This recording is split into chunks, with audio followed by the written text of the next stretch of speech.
Hüdapar olarak bu hafta Urfa'mızda yaşanan sel felaketini, maalesef ölümle sonuçlanan ve çok ciddi manada hasara sebebiyet veren Elim olayın öncesini ve sonrasındaki gelişmeleri konuşacağız. Ya Rabbi tövbe ya Rabbi. Ya Rabbi sen merhamet et ya Rabbi. Bu Karakoyun etrafındaki demirleri bir an önce yapılmasını istiyoruz. Yıkılmış, açılmış yerler, onları bir zahmet el alsınlar. Bir de kış geldi. Bunu bir an önce bitirseler çok memnun oluruz. Karakoyun hepsi yıkıldı, ele oldu, onun gibi kalmış. Daha hiçbir çalışma yok, bir şey yok.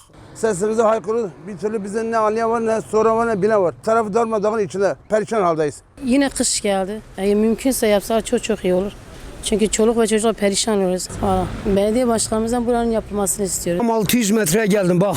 Her gün kullandığım yol işte selden bu yana yapılmamış. Nasıl yapacağımı bilemiyorum. Koskocaman dağlarda patika yolları kuruyorlar. Bu merkezin içindeki yola bakın. Konuşacak kelime bulamıyorum. Size bırakıyorum sayın belediye başkanlarım. Evet, maalesef vatandaşımız iş yerine doğru giderken 600 metre sonrasında geldiği nokta böylesi işler acısı bir durum.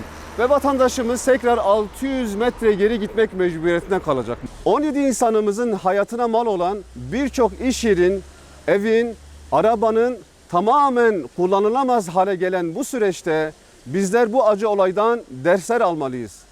Bir musibet bin nasihatten evladır.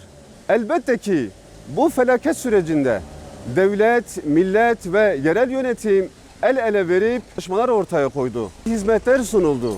Ama sonra yine her şey unutuldu maalesef. İnsan eşrefi mahluktur. Devletlerin, hükümetlerin, belediyelerin varoluş sebebi insana hizmet içindir.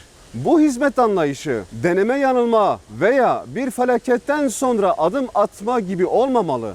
Lokal pansuman ya da yama yapılarak geçici çözümler şeklinde olmamalı. Uzun soluklu, kalıcı tedbirler geliştirilmeli.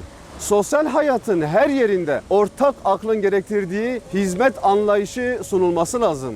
Evet, bu kadar acı olaylardan ve tecrübeden sonra görülüyor ki olması gereken tedbirler alınmadığı gibi zarar gören, tahrip olan yerlerin tamiratı eksik bırakılmış, geçici çözümlerle geçiştirilmiş ve öylece bırakılmış, unutulmuş maalesef. Kış aylarına girmiş bulunmaktayız. Dolayısıyla bir daha böylesi acıların yaşanmaması adına güzel Urfa'mızın fiziki yapısına göre yerleşim yerleri belirlenmeli, dere yatakları haritasına göre yerleşim yerlerin tedbirleri alınmalı. Gerekli iyileştirmeler bir an önce yapılmalıdır. Bu konuda tüm yetkili kurumları göreve davet ediyoruz.